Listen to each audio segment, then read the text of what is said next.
नमस्कार, आदाब, सत श्री अकाल। लाइव नेशन 7 में आपका स्वागत है। मैं शादाब मलिक। साल 2022 आप लोगों के लिए नई खुशियां लेकर आए। हमारी लाइव नेशन 7 की तरफ से आप लोगों को नए साल की बहुत सारी ढेरों शुभकामनाएं।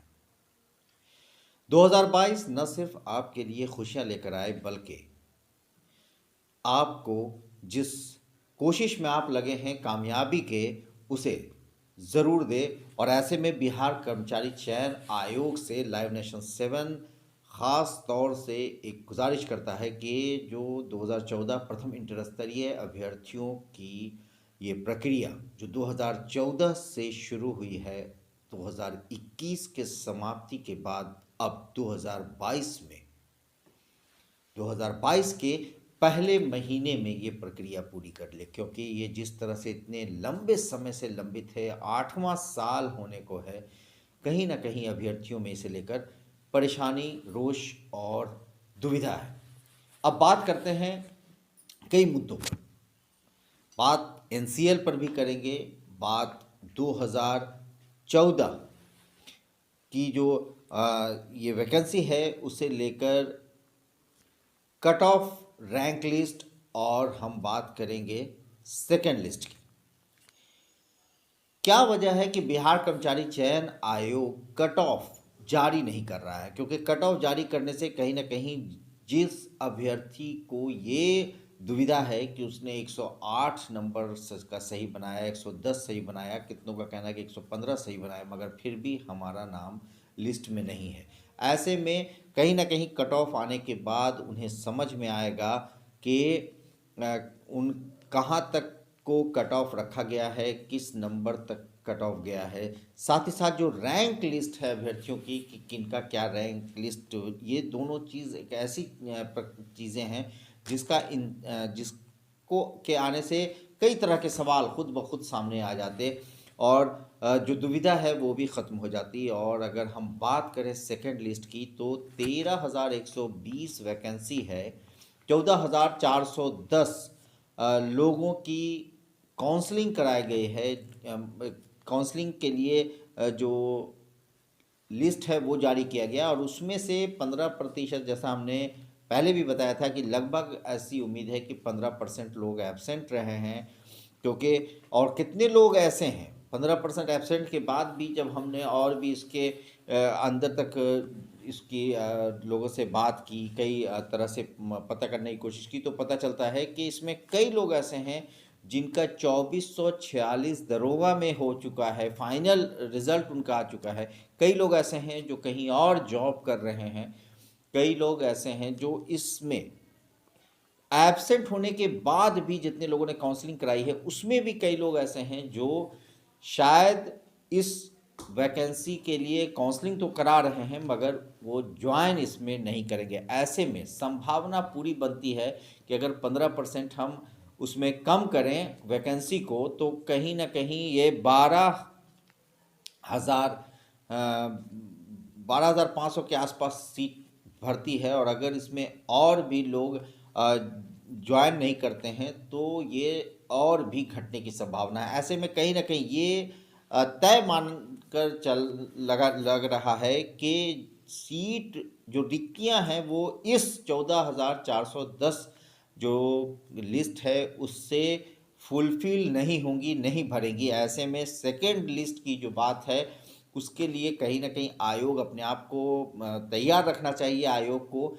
क्योंकि जो ये अभ्यर्थी हैं वो इसको जब पूरा नहीं करेंगे तो ये जो रिक्तियां बचेंगी उसको आगे की वैकेंसी में नहीं जोड़ा जाना चाहिए, बल्कि इस जो 53,000 कुल अभ्यर्थी इसके हैं उसी में से, जिसमें 14,000 का लगभग दे दिया गया है, और उसके बाद ये बचे हुए लोग हैं लगभग 30,000 के आसपास, उनमें से फिर लिस्ट निकलना चाहिए, सेकंड लिस्ट, ताकि ये रिक्ति खाली नहीं रह जाए। ये बड़ी बात है कि ये किसी भी हाल में रिक्तियां खाली नहीं रहनी चाहिए, और इसे लेकर जो आवाज़ उठ रही है वो उठनी चाहिए। अब बात करते हैं आरक्षण की दिव्यांगों का लगातार ये कहना है कि उन्हें आरक्षण का लाभ नहीं मिला है और जो दिव्यांग हैं उनको कहीं न कहीं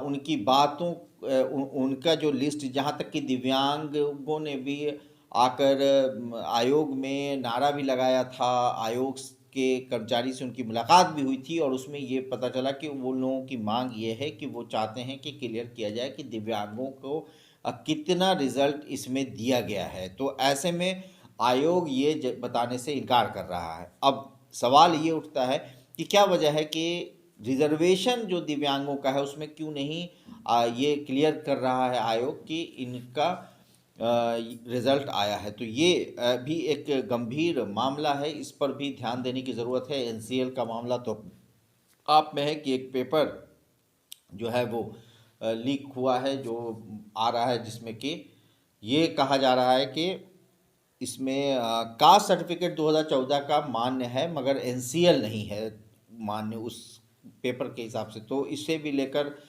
दुविधा बनी हुई है, जबकि ये मामला भी बड़ा है।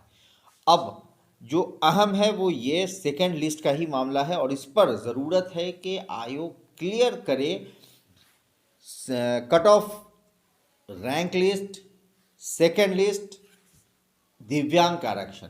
ये ऐसे मुद्दे हैं जिस पर आयोग को क्लियर करना चाहिए और इन सब के बावजूद जो सबसे बड़ी चीज़ है कि ये सारी प्रक्रिया अब जनवरी के अंदर कर लेनी चाहिए, क्योंकि जनवरी कहा जाए तो अब जो ये एक लंबे समय से जो ये मामला चल रहा है वो किसी भी हाल में अब और आगे नहीं जाना चाहिए, क्योंकि 8 साल होने को है और अभी तक ये प्रक्रिया अपने पूर्ण विराम की तरफ नहीं पहुंची है। नया साल आ चुका है और नए साल में अब अभ्यर्थियों को पहले ही महीने में उनकी प्रक्रिया ये पूरी हो, 13,120 पूरी रिक्तियां भर जाएं, इसमें एक भी सीट खाली नहीं रहनी चाहिए। ये एक अहम बिंदु है जिस पर गौर करने की ज़रूरत है और मुख्यमंत्री नीतीश कुमार जो सामान्य प्रशासन विभाग जिनके अंतर्गत आता है उन्हें इसमें संज्ञान लेने की ज़रूरत है और आयोग को इस तरह के निर्देश देने की ज़रूरत है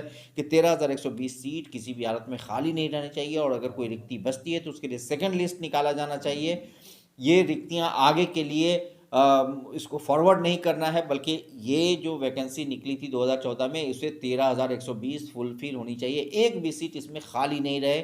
आरक्षण के मामलों में दिव्यांग को क्लियर किया जाए कि जो दिव्यांग हैं उन्हें कितना आरक्षण मिला है, साथ ही साथ जो रैंक लिस्ट है, कट ऑफ है, ये सारी चीज़ें साफ होना बहुत ज़रूरी है, क्योंकि ये सारी जो प्रक्रिया है वो कहीं ना कहीं बिहार कर्मचारी चयन आयोग के लिए एक गंभीर मामला है, क्योंकि ये काफ़ी लंबे समय से लंबित है। आप बने रहें हमारे साथ, देखते रहें हमारा वीडियो। अगर आपको हमारा वीडियो पसंद आता है हमारे चैनल को ज़रूर सब्सक्राइब करें, फेसबुक के जरिए देख रहे हैं तो पेज लाइक करें, साथ ही ट्विटर हैंडल पर हमें फॉलो ज़रूर करें।